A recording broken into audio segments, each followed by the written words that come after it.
भावों की डोर कहीं से चुपचाप बांध जाती है अंतर। न उम्र की दीवारें रहती है, न पद का कोई अंतर।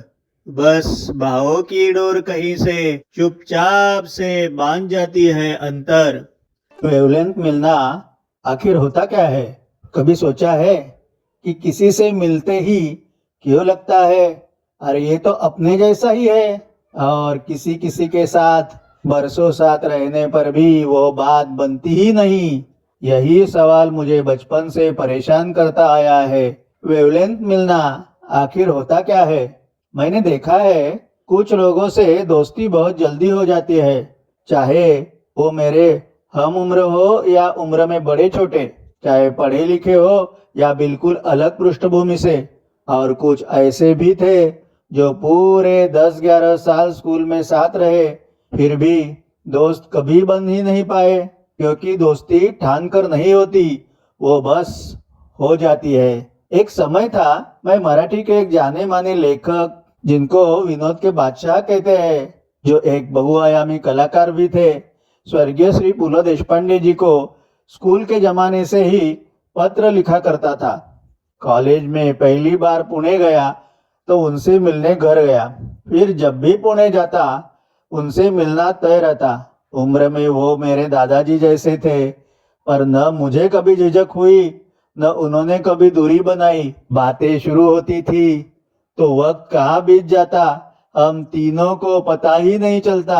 दूसरी ओर मेरे दूसरे प्रिय लेखक श्री वपू काळे जी, कॉलेज में था तब एक दोस्त के साथ उनसे मिलने गया।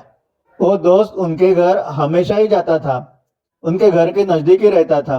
मैं बात शुरू करता तो वो हाँ हाँ कहकर बीच में उस दोस्त से कुछ और ही विषय पर बोलने लगते। एक दो बार तो खुद ही मेरे दोस्त को बोले, अरे वो फला बात अगली बार याद दिला देना, हाँ, उस पर हम लोगों को बहुत चर्चा करनी है। तुझे मुझे बहुत कुछ उस बारे में बताना भी है। फिर कुछ देर बाद उनके चेहरे पर तो साफ साफ लिख दिया था, अब आप लोग चलिए। हम समझ गए और उठाए। वास्तविकता में उनके लेखन को भी मैं उतना ही चाहता था। मेरे मित्र का उनके घर नियमित आना जाना भी था, लेकिन पहली ही मुलाकात में उनके मुझसे दूरियां रखने के बर्ताव से मुझे पता चला मेरा आना जाना, उनसे बातें करना भी उतना पसंद नहीं हो सकता है। शायद इसी को वेवलेंथ मैच न होना कहते होंगे। जिंदगी में ऐसे कई लोग मिले, कुछ बहुत बड़े, जिनकी महानता का एहसास तक नहीं था, क्योंकि मैं तो तब छोटा ही था ना। और कुछ जिनसे बात करने ही लगा, वाह कितना अपनापन है।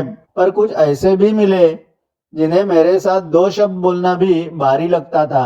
उनके हाव भाव कहते, ये हमारे स्तर का नहीं है, ये हमारे स्तर का नहीं। कुछ तथाकथित हाई फाई लोग तो मुझे बिल्कुल बेवकूफ समझकर पेश आते थे, पर दूसरी ओर बहुत बड़े घराने के बहुत आधुनिक लोग भी मिले, जिनको मुझसे भी एकदम अपनापन महसूस हुआ। कितनी ही बार उनके साथ अलग अलग विषयों पर खुलकर दिल से बातें हुई है। मैं एक बड़े चिल्ड्रन पार्क का डिजाइन बना रहा था, करीब 1 साल वही रहकर। क्लाइंट का पूरा परिवार वो साइट पे आता था। क्लाइंट का बड़ा बेटा लगभग 28-29 साल का होगा। हर बार ऐसा अक्कड़ कर व्यवहार करता जैसे मन में सोचता हो, पापा ने आर्ट डायरेक्शन के लिए किस गधे को बुला लिया है यहाँ। मेरा डिजाइन कितना भी अच्छा लगे, वो हर बार चेहरा ऐसा बनाता जैसे उसको बिल्कुल ही नापसंद हो। कभी तो मेरी तरफ नफरत से देखते धीरे से उसे बुदबुदाते भी मैंने सुना, ही इज ओल्ड ट्रेंड गाय यार, he is old trend designer. पर उसकी पत्नी, जो शायद उससे कुछ सालों छोटी ही थी और हकीकत में ब्रिलियंट भी थी, अल्ट्रा मॉडर्न रहती भी थी, लेकिन जब भी वो हमारे साइट पर आती थी हमेशा हर वक्त बहुत अपनापन से बात करती। और उसी चिल्ड्रन पार्क के ओनर के बड़े लड़के का छोटा भाई, यानी उनका छोटा लड़का, जो खुद एक जाने माने आर्किटेक्चर कॉलेज में तब आर्किटेक्चर की पढ़ाई कर रहा था, उससे कम से कम 8-9 सालों छोटा था। उससे मतलब वो बड़े बेटे से। हमेशा मेरे काम की दिल से तारीफ करता था। हाँ, लेकिन सिर्फ तारीफ नहीं करता, कुछ जचा नहीं तो खुलकर, लेकिन बड़े पोलाइट तरीके से बहस भी करता था। जब भी वो साइट पर आता, हर वक्त जरूर मुझसे मिलता। एक प्रकार का अपनापन उसकी बातों से, उसके मिलने के बाद हर वक्त मुझे लगता था। उससे इतनी बातें होती थी, कभी मुझे महसूस तक नहीं हुआ कि मैं पुराने ट्रेंड का हूँ। एक ही परिवार के दो भाइयों का मेरी ओर, मेरे काम की ओर देखने का और मुझसे पेश आने का इतना 180 डिग्री से विपरीत बर्ताव था। इसके पीछे क्या वजह होगी? लेकिन मन का मन से जुड़ाव ऐसे ही नहीं होता, उसके पीछे कुछ ना कुछ तो कारण होते ही है। लॉकडाउन के दौरान जब सब घरों में बंद थे, सोशल मीडिया पर एक से एक फंडे घूम रहे थे। उसमें से एक था, पुराने स्कूल कॉलेज के दोस्तों को खोजो, उनसे बातें करो। मुझे बेहद दिलचस्प लगा। मुझे याद आया, एक दोस्त था मेरा, बिपिन। हमेशा अपनी माँ के साथ आता जाता, गोरा, दुबला पतला, थोड़ा लाडला सा, पढ़ाई में तेज, और रोज की पढ़ाई भी माँ के साथ करता। स्कूल के बाद कभी मुलाकात नहीं हुई। ऐसे ही मैं भी पुराने मित्रों की तलाश करता रहता था। कुछ दिन पहले अचानक सोशल मीडिया पर मुझे उसका प्रोफाइल दिखा। चेहरा देखा, अरे वही बिपिन ही है। उसका वो मैसेज पढ़ा, मैं तो चौंक गया।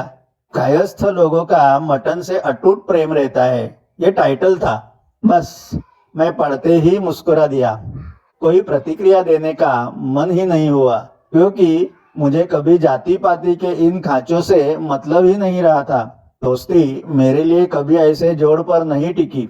हम 10वीं तक एक साथ पढ़े, पर शायद हमारे विचार, हमारी रुचियां तब भी बहुत अलग अलग थी। कोई झगड़ा नहीं, पर कभी कोई दोस्ती भी नहीं हो पाई।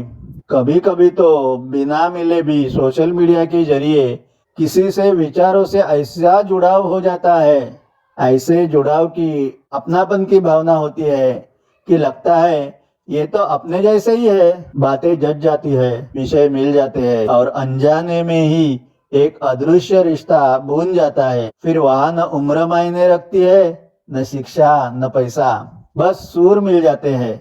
और शायद इसी को ही कहते हैं वेवलेंथ मिलना, और शायद इसी को ही कहते हैं वेवलेंथ मिलना।